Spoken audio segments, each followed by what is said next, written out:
everyone, welcome to my channel. If you've been here before, thanks for coming back, and if you haven't been here before and you're new, thanks for showing up, and subscribe if you like the content, if you like my vibe, if you like what I'm talking about, just because you slipped on accident and subscribed, whatever does it. So this video is going to be things that are common in Ireland, 5 things that I've noticed that are common in Ireland that I would never have seen or experienced in the United States because it's just not something that's commonplace in the United States. Now, before I get into this video, I do want to say that just because it's different doesn't mean I feel any type of way about it or I'm judging anybody about it. Like, this is just things that I've noticed that I think are cool or interesting that you might want to know about. Number 1. So when I first got here, I was on a road trip. As in, got here, I mean my first vacation here. The first time I ever visited here, I decided to do a road trip with my best friend. So we had a car and we were driving around, and eventually I realized that at every petrol station that I went to, you could pump your gas first before paying for it. And if you're Irish and you're watching this and you're like, what's weird about that? It's because, like, in Los Angeles, there's no hope, not a hope would you be allowed to go to a gas station and pump gas first and then pay. Nobody will trust you enough. Nobody would trust anybody enough that someone would actually go pay after they got their gas and not just pump their gas and book it. Thing number 2, grottos.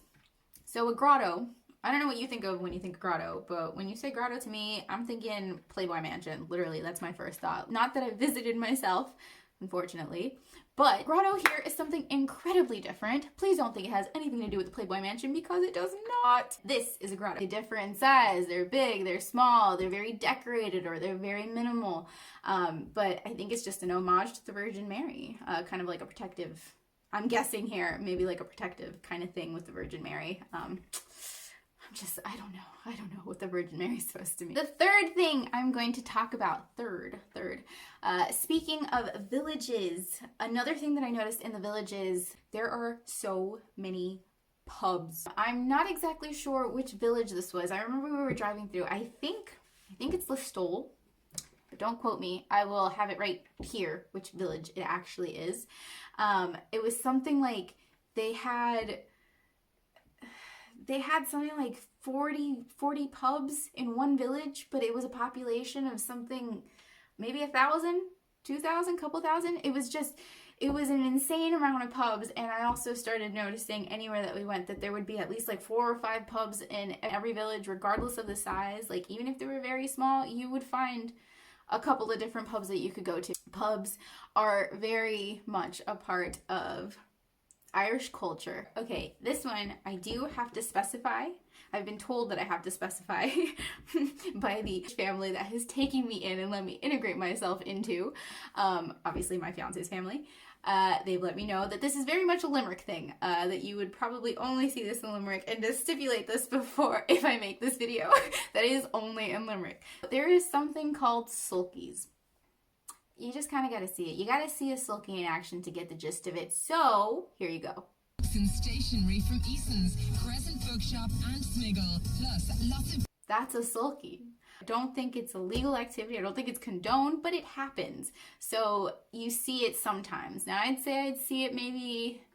If we're out every day driving around, I'd see it maybe once a week. I kind of want to try one. Number 5. Okay, now we're going to talk about food, because I loves me some food, and food is everything. Food is life. And I'm talking about this because it seems to be like the most popular flavor for snacks. And I'm talking like chips and crisps, that kind of thing. Cheese and onion. That's the flavor that you'll find like in every petrol station and every store. If you want to get some snacks, cheese and onion, you're guaranteed to find. When I first got here, my taste buds have totally changed since I moved. Cheese and onion is something that I'm happy to say I now enjoy. I even like cheese and onion potatoes with a dairy milk bar, a dairy milk chocolate bar. Like, I don't have it often, but that combination is a lovely combination. Gaz tried to get me to try it when I first got here, and I was just like, cheese, onion, and chocolate.